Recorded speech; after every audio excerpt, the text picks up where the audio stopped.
Continuing on that theme, as we celebrate all things rosé from Woodinville, we head over to the Cascades, where Frichette Winery is among the most popular spots in the Red Mountain area. And this morning, we've got Shae Frichette, owner of Frichette Winery in Benton City. Good morning, Shae. Great to have you on the show. Good morning, Mimi. Good morning, Jake. Fantastic to be here. What a pleasure. Well, it's never a bad day when we're talking about wine. I mean, in my book. Right?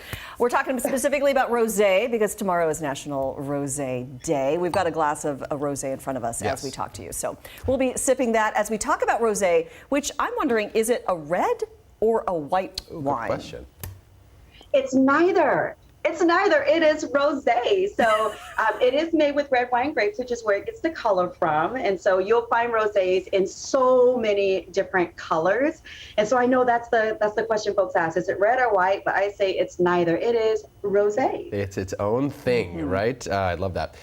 So we didn't get a chance to talk to John about this, so I want to ask you, what pairs really well with rosé, in your opinion, as people maybe put their meal together?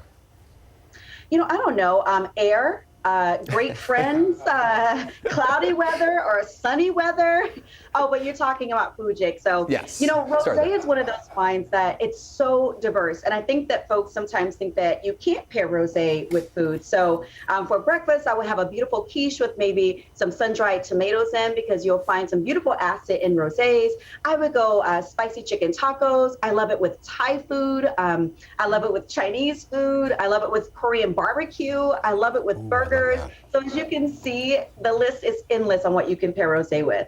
That's interesting, because I think of rosé as something that you can just kind of sip on a hot summer day with some cheese and crackers, but obviously you could have a lot more that pairs with this wine. Yeah. I was looking at the different colors of the different rosés. What does the color tell you maybe about the sweetness or the dryness of the rosé, depending on what type you like?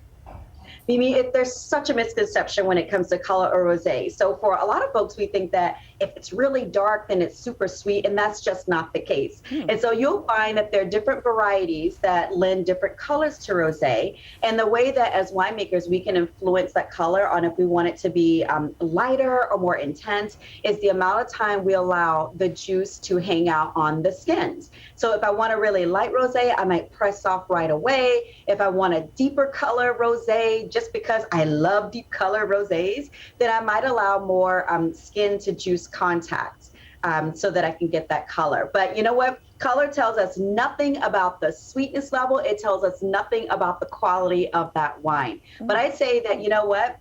Grab a bunch of Washington rosés, because this is the state where we make amazing wine. Yeah. And just enjoy it for the summer, right? Yeah, well, I wanted to ask you about that too, because I mean, Washington State, over 1,000 wineries now. It's becoming more of a grape state than an apple state in a lot of ways. How does how does rosé fit into all of this? Is it becoming a rosé popular destination?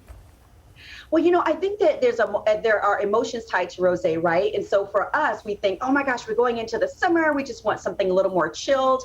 And so I think what Washington winemakers have done is they've done a phenomenal job of saying we make phenomenal red wines, we make phenomenal white wines. Let's go ahead and give the people what they want. It's National Rosé Day coming up, but that's not the only time we have rosé. I say it's rosé season every season. And so I think that this is a phenomenal state where we can make rosés with a lot of different varieties. I make rosé using Merlot, which a lot of times we're really used to drinking red Merlot, right? But I love that variety. But I mean, you could just close your eyes and name a red variety, and we're probably making rosé out of it. I love it. Shae Frichette in Frichette Winery in Benton City. If you haven't been there, go check out that winery. Thank you so much. Come west to get a tasting room over here. We need you over here too, Shae. Yeah, no you know what? I'm actually in your area at least 4 times a year for pop-up events. Oh. So right there in your backyard in Woodinville. So it's a delight to get to come to your neck of the woods. Excellent. We got a spot in the studio for you when you come by, so look us up. See you, Shae. Thank you. Thank you, Shae.